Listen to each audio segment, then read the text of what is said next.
Hi, this is Marcus Pulis, and this is Voluntary Visions. This week I have another forgotten freedom fighter for you. This one is the witty economist, Milton Friedman. How can an economist be a freedom fighter? This question was posed to me last year at the Libertarian National Convention. The person who was discussing this, I was discussing this series with, meant well. I am sure that when they think of freedom fighters, the image of Samuel Adams or Geronimo arises to their mind. To be sure, those are freedom fighters. To many, the image of an aged man dressed in a suit, sitting in a blue chair before a studio audience, takes very little courage. I disagree. All activists find their own way. Speaking truth to a submissive populace can be more influential and certainly more peaceful.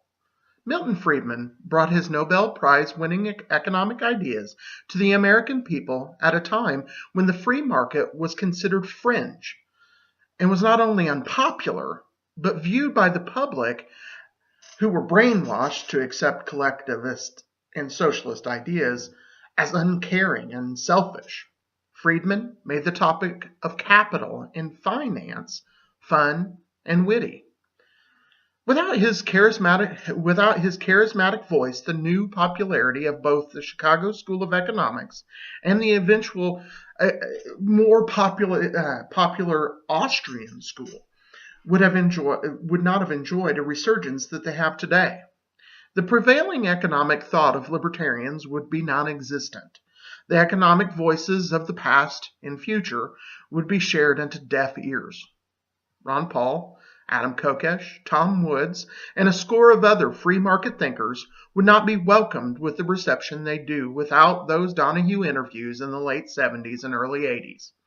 Milton Friedman was born July 31st, 1912, at a time when the prevailing economic and political climate was decidedly on the side of more government. Keynesian economics had begun to be the dominant economic school of thought. This school is complicated and argues for more government involvement and more restrictions. Friedman would be one of the opposing voices to this school. His first book, Capitalism and Freedom, would be published in 1962. In this book, Friedman would join the chorus of opposition to controlled economy, along such greats as Ludwig von Mises, Friedrich Hayek, and Murray Rothbard.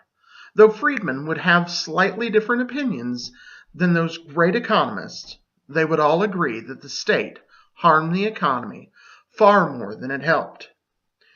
John Maynard Keynes is the most influential economist of the 20th century. That can't be argued. Unfortunately, his theories and opinions would give more power to the government and allow those governments to spend other people's money without any thought of responsibility. The common sense approach of Adam Smith, Friedman's biggest influence, puts the economic power into the hands of the people. To read more about him or to see my video on him, you can see the links below. Friedman's belief in personal freedom is obvious in his economic beliefs. He felt that government was an impediment to freedom. Quote, "A major source of objection to a free economy is precisely that it gives people what they want instead of what a particular group thinks they ought to want. Underlying most arguments against the free market is a lack of belief in freedom itself." End quote. On topic after topic, Friedman sides with more freedom and less government. When it comes to socialist ideas of equality, he has these things to say. Quote, "A society that puts equality before freedom will get neither. A society that puts freedom before equality will get a high degree of both." Or this one, quote, "One of the great mistakes is to judge policies and programs by their intentions rather than their results." Responding to criticism that a free market is greedy, he said this, quote, "Well, first of all, tell me, is there some society you know that doesn't run on greed? You think Russia doesn't run on greed? You think China doesn't run on greed? What is greed? Of course, none of us are greedy. It's only the other fellow who is greedy. The world runs on individuals pursuing their separate interests. The great achievements of civilization have not come from the government bureaus. Einstein didn't construct his theory under order from a bureaucrat. Henry Ford didn't revolutionize the automobile industry that way. In the only cases in which the masses have escaped from the kind of grinding poverty you're talking about, the only cases in recorded history are where there have been capitalism and largely free trade. If you want to know where the masses are worst off, it's exactly in the kinds of societies that depart from that, so that the record of history is absolutely crystal clear that there is no alternative way, so far discovered, of improving the lot of the ordinary people that can hold a candle to the productive activities that are unleashed by the free enterprise system. End quote. God, I love him. Just great. Arguing that the best way to stop racial inequality is through the free market, he said this: the great virtue of a free market system is that it does not care what color people are.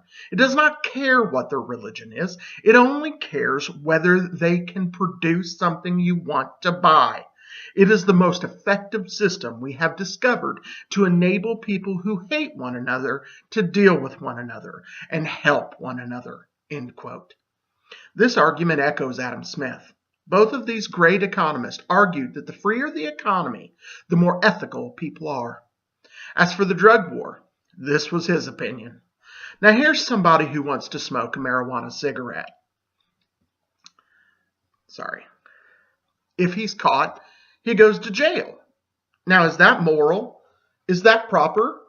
I think it's absolutely disgraceful that our government, supposed to be our government, should be in the position of converting people who are not harming others into criminals, of destroying their lives, putting them in jail. That's the issue to me.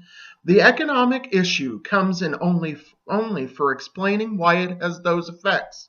But the economic reasons are not the reasons. End quote. To some people in the freedom movement, Milton Friedman is a Republican. I agree. I would just point out that so was Ron Paul.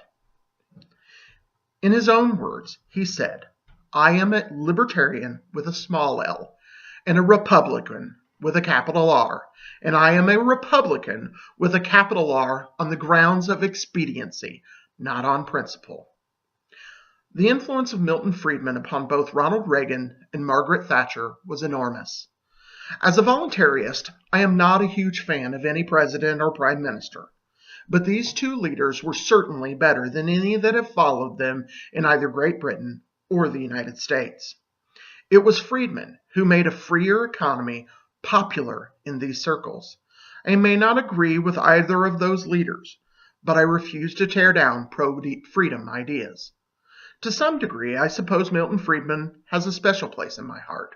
Shortly after discovering Ron Paul, I looked deeper into the economic ideas that he preached, and the first person I found was this witty old man talking to Phil Donahue. I loved watching him put the socialist talk show host in his place with charm and style. Sure, I have gone on to like some of those other economists I mentioned above a little more, but I can't help but love Friedman. Freedom fighters fight their own battles. Sometimes they fight like Geronimo did with a weapon. Sometimes they fight with words like Thomas Paine. Sometimes they fight with their lives like the burning monk. And Milton Friedman fought with economics and a knowing smile that endeared him to millions of people. His courage to stand and give his opinion made him the second most popular economist in the past century, and his opinions were in direct conflict with government. His legacy can be found on television, both on Donahue and his own program called Free to Choose, based on the ideas in his second book by the same name. His approachable style made the complex simple, and that is key in our fast-paced culture. In other conversations that I had recently, someone pointed out that Friedman was more of a minarchist than I am. My answer to them was yes, he was. But he was born in 1912, and I have no doubt that were he my age, he would be standing right beside me, probably supporting Adam Kokesh for president in 2020. For proof of this, I do not have to look far. This quote is from the introduction of his first book, Capitalism and Freedom, and it puts Friedman's philosophy in line with Adam Kokesh's, with his focus on localization. He said, there are two principles that preserve our liberty. First, he says that government power must be limited. More importantly, quote, the second broad principle is that government power must be dispersed. If government is to exercise power, better in the county than the state, better in the state than in Washington. If I do not like what my local community does, be it in sewage disposal or zoning or schools, I can move to another. If I do not like what Washington imposes, I have few alternatives in this world of jealous nations. The very difficulty of avoiding the enactments of the federal government is, of course, the great attraction of centralization to many of its proponents. It will enable them more effectively, they believe, to legislate programs as they see it that are in the public interest of the public, whether it be the transfer of income from the rich to the poor or from private to the governmental purposes. They are in a sense of right. But this coin has two sides. The power to do good is also the power to do harm. Those who control the power today may not tomorrow.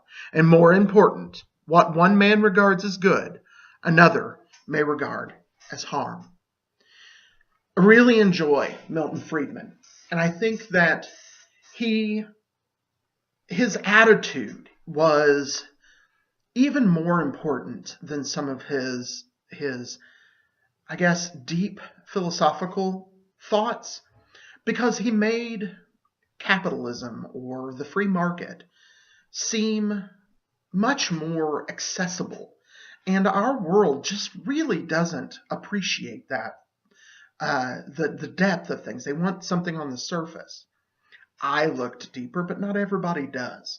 And, you know, I am an Austrian economist. When I look at the economy, you know, Rothbard or Hayek or Mises make much more sense to me than Friedman did. But not everybody looks as deeply as I do. And a lot of people are not ready to unshackle themselves from government. And if they're so attached to economic ideas that government needs to be there, Milton Friedman is a really good gateway. It's a really good place for them to start. I would love to be surrounded by a whole bunch of minarchists. I'm an anarchist. But man, it would be a whole lot better to have minarchists around me than full-fledged statists who are putting themselves out there wanting to be shackled. If you've enjoyed this video, please like and share.